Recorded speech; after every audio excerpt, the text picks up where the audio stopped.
We're going to start with receivers. We know who the top guy is. It's Michael Pittman Jr. No, Last year, it's Ashton Doolin. It's Ashton Doolin is number one. Everyone else pales in comparison. we'll get to that nonsense in a second.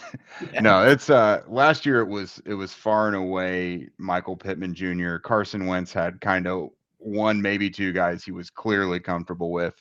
Yeah. Pittman led the team in targets. He had 129. Next closest was Zach Pascal with 69. He led in receptions by 50, receiving yards by like 700. So that was not close. But Zach, who do you have finishing second this year? Yeah, so we're going to do a little bit of a battle royale here. I'm going to debate my guy. Jake's going to debate his guy. And then you guys are going to vote on Twitter why I succeeded in my debate. So to start off, my guy that I'm picking is I'm going with the rookie. I'm going with the young guy. I have to go with my guy, Big Alec here. Alec Pierce, the guy who I think there was like a live stream out there that I was on during draft night when the Colts selected him, and I was jumping up and down, so excited. And, when you look at this Colts receiver core, it's Alec Pierce. It's Alec Pierce right behind Michael Pittman Jr. He's got the draft pedigree, coming out of the draft this year. They're going to want to get him involved. He fits that Z position super, super well. Was a great deep threat in college, great height, weight, speed guy. And he's pretty developed too. I mean, he was a senior. He played well at the Senior Bowl. Pretty good route runner for a guy who, yes, I think he's a tad stiff, but I don't think it's like, it's not like DK Metcalf's 3-cone or anything like that coming out. He is a loose athlete. He is a good route runner. And I think that's going to transition really well to start this next season. I mean, when you think of Frank Reich's offense, you think of the backside digs that he wants to run. You think a lot of the Yankee concepts where you're going to have that deep guy over the top.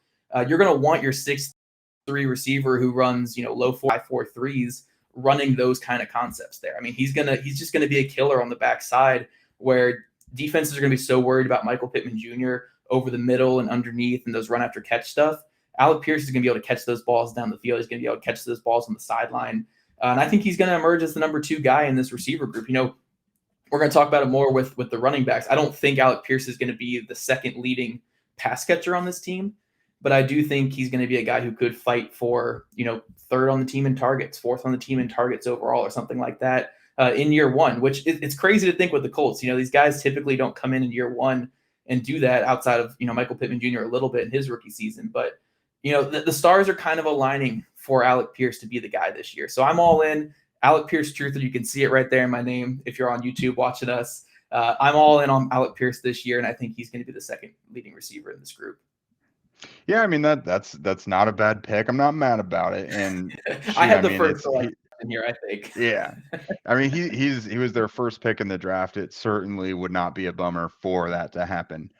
But I'm going to take a leap of faith with my selection. I'm going to say Mr. Parris Campbell. He's going to stay healthy. He's going to play, I don't know if it's 17 games, but maybe 14, 15, 16, whatever. 10. I'd be cool with like 8 at this point. I think we all would. But I think we've seen in his 3 seasons what the Colts want to do with him when he is on the field. I don't want to say he gets force-fed the ball, but they find multiple ways to get him the ball. Now with Carson Wentz, I don't want to totally throw it away, but there weren't many guys who gelled with him last year. So I'm not going to make that an indictment on Campbell. But Phillip Rivers loved him in the 5 quarters he played with him. If that, 4.5. Exactly. Yeah, we've seen it happen before. We saw him develop more as a deep threat last year. I mean, his injury that cost him the majority of the season came on a 51-yard touchdown reception. Yep. We've seen him do a lot of underneath stuff, jet sweeps, end arounds, things like that.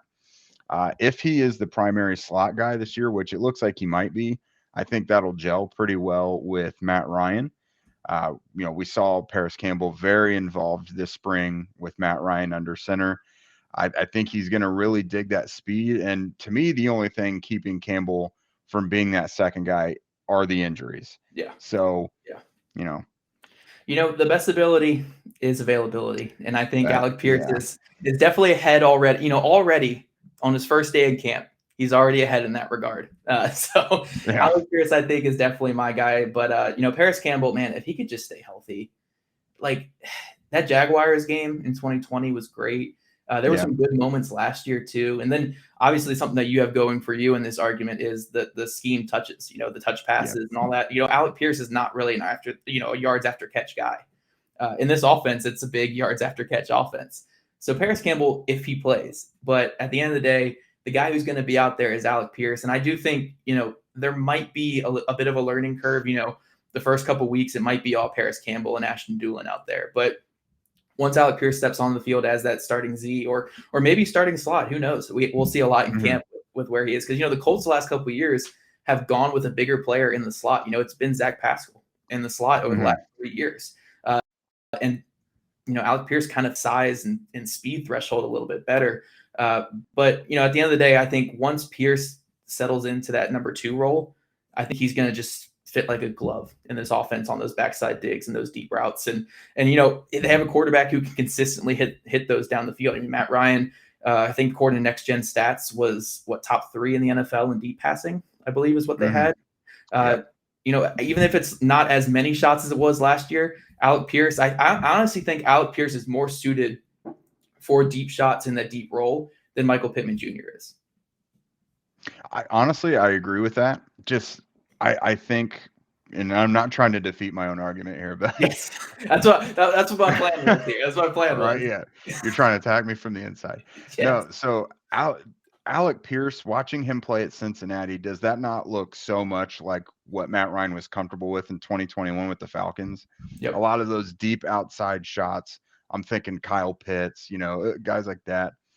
I don't think he's going to have a Kyle Pitts season, but just stylistically, that's just what I keep envisioning in my head is his role. Those just deep outfield, get it to only where he can get it, make him jump and out finesse his defender.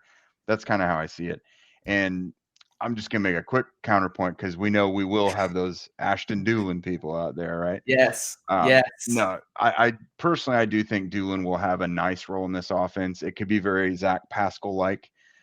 He's one of the guys that does the dirty work, does a little bit of everything.